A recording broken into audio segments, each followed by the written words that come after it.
ಭಾನುವಾರ ಸುರಿದ ಮಳೆಯಿಂದಾಗಿ ನಗರದಲ್ಲಿ ಅಪಾರ ಪ್ರಮಾಣದ ಹಾನಿ ಸಂಭವಿಸಿದ್ದು, ಮಳೆಗೆ ಕೆಲವರು ಸೂರು ಕಳೆದುಕೊಂಡಿದ್ದು, ರೈತರ ದವಸ ಧಾನ್ಯ ಹಾಗೂ ಅಂಗಡಿಗಳ ಒಳಗಡೆ ಸಹ ಮಳೆ ನೀರು ನುಗ್ಗಿ ಅಪಾರ ಪ್ರಮಾಣದ ನಷ್ಟ ಉಂಟಾಗಿದೆ ಎಂದು ಇಲ್ಲಿನ ಸಾರ್ವಜನಿಕರು ತಿಳಿಸಿದ್ದಾರೆ. ಹಿರಿಯೂರು ತಾಲೂಕಿನಾದ್ಯಂತ ಭಾನುವಾರ ಮಧ್ಯರಾತ್ರಿ ಸುರಿದ ಮಳೆ ಜನರ ನಿದ್ರೆಗೆಡಿಸಿದೆ. ಮಳೆ ನೀರು ಅಯಕಟ್ಟಿನ ಪ್ರದೇಶಗಳಲ್ಲಿ ಮನೆ ಒಳಗೆ ನುಗ್ಗಿದ ಪರಿಣಾಮ ರಾತ್ರಿ ಪೂರ್ತಿ ನಿದ್ದೆ ಮಾಡದೆ ನೀರನ್ನು ಹೊರಹಾಕುವಂತಹ ಸನ್ನಿವೇಶ ಸೃಷ್ಟಿಯಾಗಿದೆ. ಕೆಲವೆಡೆ ಎಲ್ಲಿ ಮನೆಗಳು ಬೀಳಲಿವೆ ಎಂಬ ಆತಂಕ ಜನರಲ್ಲಿ ಮನೆ ಮಾಡಿತ್ತು. ಅದೇ ರೀತಿ ನಗರದ ಕೆಎಂ ಕೊಟ್ಟಿಗೆ, ನಂಜಯ್ಯನ ಕೊಟ್ಟಿಗೆಗಳಲ್ಲಿ ಹಾಗೂ ವಿವಿಧೆಡೆ ಚರಂಡಿ ಒಡೆದು ಮನೆಗಳ ಒಳಗಡೆ ನೀರು ನುಗ್ಗಿದೆ. ಮಳೆಯ ನೀರು ತಗ್ಗು ಪ್ರದೇಶಕ್ಕೆ ನುಗ್ಗಿದ್ರಿಂದ ವಾಹನಗಳು ನೀರಿನಲ್ಲಿ ಮುಳುಗಿದ್ದು, ಸಿಎಂ ಲೇಔಟ್ ನಲ್ಲಿರುವ ಅಂಗನವಾಡಿ ಕೇಂದ್ರ ನೀರಿನಲ್ಲಿ ಮುಳುಗಿದೆ. ಘಟನೆಯ ಸಂಬಂಧ ನಮ್ಮ ತುಮಕೂರು ಜೊತೆಗೆ ಮಾತನಾಡಿದ ಸಾರ್ವಜನಿಕರು, ರಾತ್ರಿಯಿಡೀ ಮಳೆ ಬಂದು ಮಳೆಯ ಕಲುಷಿತ ನೀರು ಮನೆಯ ಒಳಗಡೆ ನುಗ್ಗಿ ಹರಿಯುತ್ತಿರುವುದರಿಂದ ಸಾಂಕ್ರಾಮಿಕ ರೋಗ ಹರಡುವ ಭೀತಿ ಕಾಡುತ್ತಿದೆ ಎಂದರು. ಮನೆಯ ಒಳಗಡೆ ನುಗ್ಗಿದ ನೀರನ್ನು ಹೊರಹಾಕಲು ಮಧ್ಯರಾತ್ರಿಯಿಂದ ಬೆಳಗಿನವರೆಗೂ ಹರಸಾಹಸ ಪಟ್ಟಿದ್ದೇವೆ. ಕಲುಷಿತ ನೀರಿನ ಜೊತೆಗೆ ಹಾವುಗಳು, ಕಪ್ಪೆಗಳು, ಹುಳಗಳು ಕೂಡ ಮನೆಯೊಳಗೆ ನುಗ್ಗಿವೆ ಎಂದು ಆಕ್ರೋಶ ವ್ಯಕ್ತಪಡಿಸಿದರು. ಪ್ರತಿ ವರ್ಷವೂ ಇಲ್ಲಿ ಇದೇ ಸಮಸ್ಯೆಯಾಗಿದ್ದು, ನಮಗೆ ಯಾರೊಬ್ಬರೂ ಸಹಾಯ ಮಾಡುವುದಿಲ್ಲ. ಇಲ್ಲಿ ರಾಜಕಾಲುವೆ ನಿರ್ಮಿಸದೆ ಇದ್ದಿದ್ದೇ ಇದಕ್ಕೆ ಮೂಲ ಕಾರಣವಾಗಿದೆ ಹಾಗೂ ನಿರ್ಮಿಸಿರುವ ರಾಜಕಾಲುವೆಯನ್ನು ಸಹ ಇವತ್ತಿನ ಭ್ರಷ್ಟ ಸರ್ಕಾರ ಹಣದ ಆಸೆಗಾಗಿ ರಾಜಕಾಲುವೆಗಳನ್ನು ಮುಚ್ಚುವಂತಹ ಕೆಲಸಗಳು ಮಾಡುತ್ತಿವೆ ಎಂದು ಆಕ್ರೋಶ ವ್ಯಕ್ತಪಡಿಸಿದರು. ಈ ಬಗ್ಗೆ ಅಧಿಕಾರಿಗಳ ಗಮನಕ್ಕೆ ತಂದರೂ ಯಾವುದೇ ಪ್ರಯೋಜನ ಆಗಿಲ್ಲ. ಇನ್ನು ಮುಂದೆ ಆದರೂ ಸರ್ಕಾರ ಇದರ ಬಗ್ಗೆ ಎಚ್ಚೆತ್ತುಕೊಳ್ಳಬೇಕಾಗಿದೆ. ಘಟನೆಯಿಂದ ನಷ್ಟಕ್ಕೊಳಗಾದವರಿಗೆ ಸರ್ಕಾರ ಪರಿಹಾರ ನೀಡಬೇಕು ಎಂದು ಒತ್ತಾಯಿಸಿದರು. ಹಿರಿಯೂರು ತಾಲೂಕಿನ ಶಾಸಕರಾದ ಪೂರ್ಣಿಮಾ ಶ್ರೀನಿವಾಸ್, ಆಪ್ತ ಸಹಾಯಕ ನಿರಂಜನ್ ಮೂರ್ತಿ ಮಾತನಾಡಿ, ಉತ್ತರ ದಕ್ಷಿಣದ ಅಭಿಮುಖವಾಗಿ ಹರಿಯುತ್ತಿರುವ ನದಿಯಿಂದ ಈ ನೀರು ಬರುತ್ತಿದ್ದು, ಹರಿಶ್ಚಂದ್ರ ಘಾಟ್, ಕೆಎಂ ಕೊಟ್ಟಿಗೆಯಿಂದ ಹರಿದು ಬರುವಂತಹ ನೀರಿಗೆ ಸರಿಯಾದ ರೀತಿಯಲ್ಲಿ ಅಂದಿನ ನಗರಸಭೆ ಅಧ್ಯಕ್ಷರಾದ ಚಂದ್ರಶೇಖರ್ ಅವರು ಸರಿಯಾದ ರೀತಿಯಲ್ಲಿ ವ್ಯವಸ್ಥೆ ಕಲ್ಪಿಸಲು ಆಗಲಿಲ್ಲ. ಇದಕ್ಕೆ ಸಂಬಂಧಪಟ್ಟಂತೆ ಈ ವಿಷಯವನ್ನು ಈಗಾಗಲೇ ಶಾಸಕರಿಗೆ ಹಾಗೂ ಸರ್ವೆ ಅಧಿಕಾರಿಗಳಿಗೂ ಸಹ ತಿಳಿಸಿದ್ದು, ಇಂದು ಸರ್ವೆ ಮಾಡಿ ಮುಂದಿನ ಕ್ರಮ ಶಾಸಕರು ಕೈಗೊಂಡು ಇದಕ್ಕೆ ಪರಿಹಾರ ನೀಡುವುದಾಗಿಯೂ ನಿರಂಜನ್ ಮೂರ್ತಿ ಅವರು ನಮ್ಮ ತುಮಕೂರು ಮಾಧ್ಯಮದ ಮೂಲಕ ತಿಳಿಸಿದರು. ಈ ಸಂದರ್ಭದಲ್ಲಿ ಹಿರಿಯೂರು ನಗರಸಭೆ ಪೌರಾಯುಕ್ತರಾದ ಡಿ ಉಮೇಶ್, ಅಶೋಕ್, ಅಧ್ಯಕ್ಷರಾದ ಶಂಶುದ್ ಉನ್ನೀಸಾ, ಸ್ಥಾಯಿ ಸಮಿತಿ ಅಧ್ಯಕ್ಷರಾದ ಅಜಯ್ ಕುಮಾರ್, ಯಾನೆ ಅಲಿಯಾಸ್ ಅಜ್ಜಪ್ಪ, ಹಿರಿಯೂರು ನಗರ ಪೊಲೀಸ್ ಠಾಣೆಯ ಸಬ್ ಇನ್ಸ್ಪೆಕ್ಟರ್ ಶಿವಕುಮಾರ್ ಹಾಗೂ ಕಂದಾಯ ಇಲಾಖೆ ಅಧಿಕಾರಿಗಳಾದ ಮಾಯವರ್ಮ, ರಾಜು, ರಾಜಸ್ವ ನಿರೀಕ್ಷಕರಾದ ಸ್ವಾಮಿ, ಸುರೇಶ್ ನಾಯ್ಕ, ತಿಮ್ಮೇಶ್ ಈ ಸಂದರ್ಭದಲ್ಲಿ ಹಾಜರಿದ್ದರು. ವರದಿ ಮುರಳೀಧರನ್ ಆರ್, ಹಿರಿಯೂರು. ಕೊಚ್ಕೊಂಡು ಹೋಗ್ತಾ ಇದೆ. ಅದಕ್ಕೆ ಏನು ಮಾಡಬೇಕು ಅಂತ ಗೊತ್ತಾಗ್ತಿಲ್ಲ ಸರ್ ನಮಗೆ.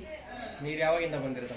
3 ಗಂಟೆಯಿಂದ ಬಂದಿದೆ ಸರ್. 3 ಗಂಟೆಯಿಂದ 3 ಗಂಟೆಯಿಂದ ನೀವು ನಿದ್ದೆ ಮಾಡಿಲ್ಲ? ಇಲ್ಲ, ನಿದ್ದೆ ಮಾಡಿಲ್ಲ ಸರ್. ಮಕ್ಕಳನ್ನೆಲ್ಲ ಎತ್ಕೊಂಡು ಸುಮ್ಮನೆ ನೀರಲ್ಲಿ ನಿಂತ್ಕೊಂಡಿದ್ದೆ. ಗಲೀಜು ನೀರೆಲ್ಲ ಒಳಗಡೆ ಗಲೀಜು ನೀರೆಲ್ಲ ಇಲ್ಲೇ ಕಾಣ್ತಾ ಇದೆ ನೋಡಿ ಸರ್. ಚರಂಡಿ ಸ್ವಚ್ಛಲ್ಲಿ ಬಂದಿದೆ ಸರ್. ಕ್ಲೀನೆಸ್ ಇಲ್ಲ. ಹಾವುಗಳು, ಜರಿಗಳು ಎಲ್ಲ ಬರ್ತಾ ಇದಾವೆ. ಇವಾಗಿನ 4 ಜರಿ ಹೊಡೆದಾಕಿದ್ದೀನಿ ಕ್ಲೀನ್ ಮಾಡ್ಬೇಕಾದ್ರೆ. ಎಲ್ಲ ಹುಳ ಎಲ್ಲ ಬರೀ ಮೈ ಮೇಲೆ ಬರ್ತಾ ಇದ್ದಾವೆ.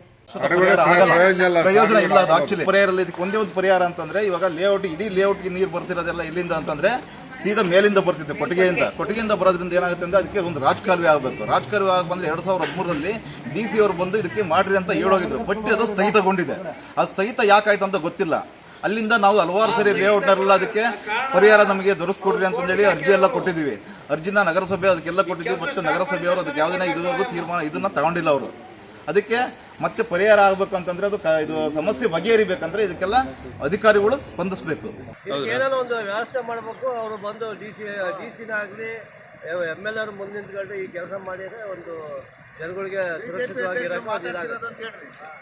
ಸುರಕ್ಷಿತವಾಗಿ ಇರೋಕ್ಕಾಗುತ್ತೆ. ಇಲ್ಲ ಅಂದ್ರೆ ಯಾವಾಗಲೂ ಬರೀ ಇದೇ ಆಗ್ಬಿಡುತ್ತೆ. ಸರ್ ನೀವು ಸ್ಥಳೀಯರಾ? ಇವಾಗ ಸದ್ಯ ಸ್ಥಳೀಯರು ಇಲ್ಲಿ ಅಧಿಕಾರಿಗಳು ಹೇಳ್ತಿದ್ರೆ ನದಿ ಅಂತಂದೇಳಿ ಮಾತ್ರ ನೀವು ಸ್ವಲ್ಪ.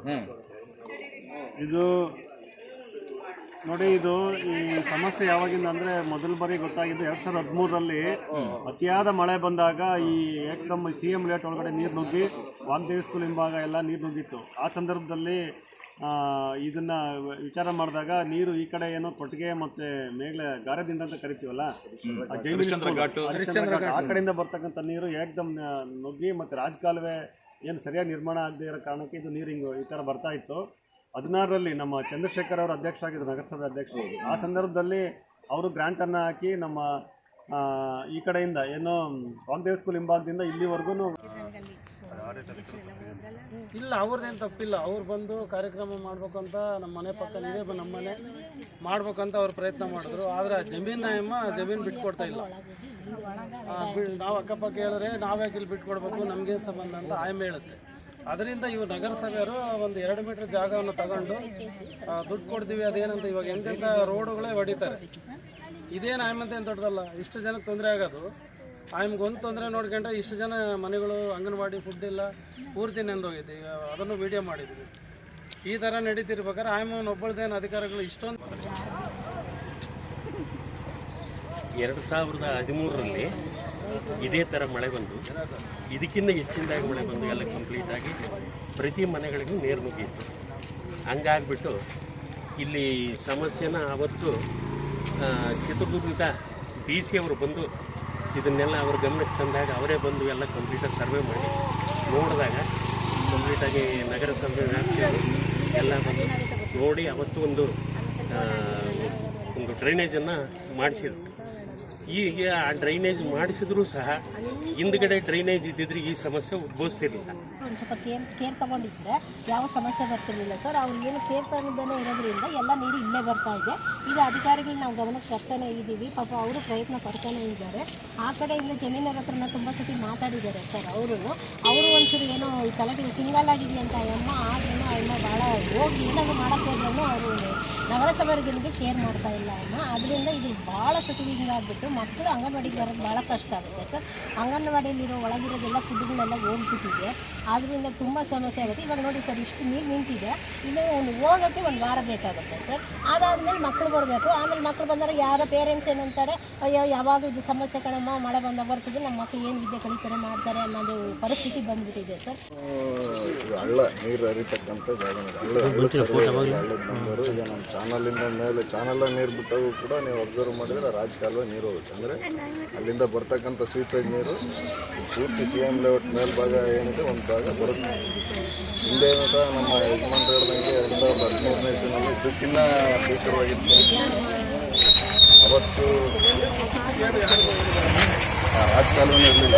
ಹೇಳ್ದಂಗೆ ಹಿಂದಿನ ಕೆಲವು ಇದನ್ನು ತೆಗೆದ್ರೆ ವಾಗ್ದೇವಿ ಸ್ಕೂಲ್ ಕೂಡ ತುಂಬ ಮುಚ್ಚಿತ್ತು. ಅದಕ್ಕೆ ಕಾರಣ ನಮಗೆ ನೀರು ಸರಾಗವಾಗಿ ಹೋಗಲಿಕ್ಕೆ ಒಂದು ಅವಕಾಶ ಇಲ್ಲದೆ ಇರೋದು.